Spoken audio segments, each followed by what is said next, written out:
بس أنا ما راح أسكن. يعني أنا قلت أول شي ببدأها كذا معهم، قلت أنا ما راح أسكن، بس بقعد مع البنات، بصير أجي للبيت عادي. فكنت أسوي كذا، أقعد عند البنات يومين 3 أيام 4، أجي عند أهلي أقعد كم يوم، بعدين خلاص أطلع على البنات لين تعودوا غيابي في البيت. فكانت تصير لي مشاكل مع البنات وأهلي ما يدرون، وكنت وفعلا ترى أنا قعدت مع بنات فترة، وكان أهلي ما يدرون، وكنت أرجع مثلا هو ياخذني يوديني مثلا بيت صاحبه، بس صاحبه مو موجود، فخلص حطني هناك. فكان يقول لي أنا بدور بيت، أنا بدور شقة، أنا مدري وشو، يعني خلاص حسيت إنه مرة مسؤول عني بالكامل، وحبيته، بس ما كان الحب المرة صراحة. فكنت أرجع للبنات، بس كان هو متعلق فيني أشد من ما أنا متعلقة فيه، وأنا ارتحت عند البنات أكثر من ما ارتحت معه، رغم أنه هو كان مرة مساندني. فكنت أخونه، كيف يعني كان كيف؟ كيف تخونينه؟ يعني صرت أكلم غيره عادي، مع أن ما كنت كذا أبدا أبدا أبدا، حتى مع ذاك اللي ملكت عليه ما كنت أكلم غيره نهائيا.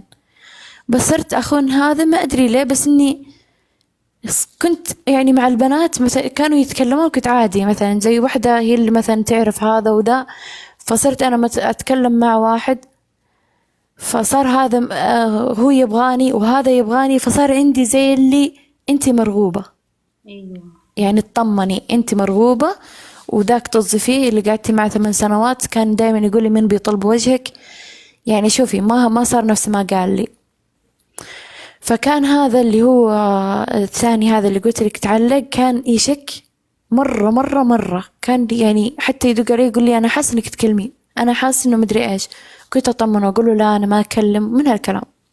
مهم. الين اتطورت صرت أخليه هو بنفسه يوديني لجلسة مثلا بنات الشباب، إنه مثلا مجتمعين اليوم سهرة، بس ما كانت سهرة يعني إنه مثلا هو غلط إنه أنا اختلطت، بس كان كلها طقطقة وضحك، بس كأنه يعني بس أصدقاء. طيب هذا بالنسبة لي أنا. وش اللي سحبك في الطريق ما هذا؟ أدري ما أدري، أحس إني أنا انجرفت بشكل قوي وبسرعة. وين أهلك يعني ما؟ خلاص هم صاروا واثقين، ترى هم كان فيهم ثقة يعني مستحيل يتخيلوني أسوي شيء زي كذا، مستحيل. أوكي أنا تضاربت وطلعت بس هم يعني شفت اللي استحالة. فكان يوديني ويقعد خلاص، يعني شفت اللي ما ينام إلين أنا أتكلم معه علشان ينام زي اللي يبغى يطمن، إلين عرض علي الزواج. قلت له أنا ما أبي زواج. حلو، يعني أنا ما ما شاء أدري الله. إيش كان فيني، يعني ما أدري ليه. توجهها كان يعني قال لك زواج، عرض عليك الزواج. أنا كنت غبية وقتها، ما أدري وش اللي أبغى، بس أو يمكن كنت متعقدة من ذاك وما عاد أبغى زواج، ما عاد لا أبغى لا، أرتبط. انت شوفي، انت كنت تدورين على قيمتك في العلاقات هذه. رغم إنه حتى هذا اللي كنت أكلمه ما كنت يعني أعطيه مجال إنه أنا ببقى معك، ولا كان دائما يسألني أنتي بتبقين معي ولا لا، ما كنت أعطيه خبر، ما أعطيه رد.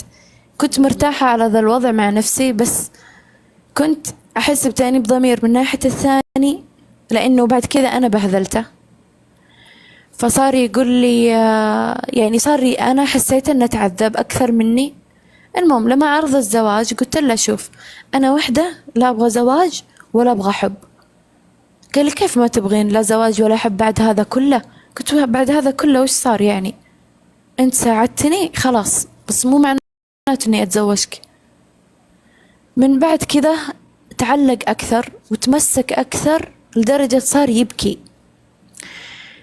لما شفته كذا، وأنا استمريت طبعا مع البنات، وكنت إذا أنا أبغى مثلا أبغى أطلع طلع معهم، خلي جوالي في البيت وأطلع، عشان أنا أعرف إنه بيدق، وأخاف إذا دق إنه أنا أخاف أقوم أرد عليه وأنتكب يعني. فكنت أخلي جوالي وأطلع. كنت أرجع أشوف مكالمات كثيرة، أروح أسوي نفسي نايمة، وبعدين أرد عليه أتكلم معه إنه أنا كنت أصلا نايمة. مهم. كان يصدق وتمشي عليه. استمريت مع البنات، وهو استمر إنه مرة محتفظ فيني بشكل كان فظيع صراحة. وما كان أحد يعني من أصحابه حتى يعرف بعلاقتنا والأشياء هذه أبدا. شفت اللي كان فكان يبغى يثبت لي بأشد الطرق إنه يبغاني، الين انا قلت له شوف ايش رايك ان نتزوج بس ما يعرفون اهلك.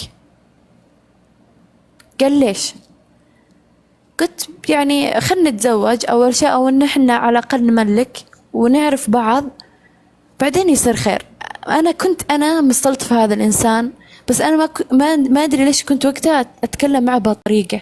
انا ما كنت ادري وش اللي ابغاه، بس انا مرتاحة على ذاك الوضع، او اني حبيت انه هو متمسك فيني زي ما انا كنت مع الاول، انا اللي انت متمسكة.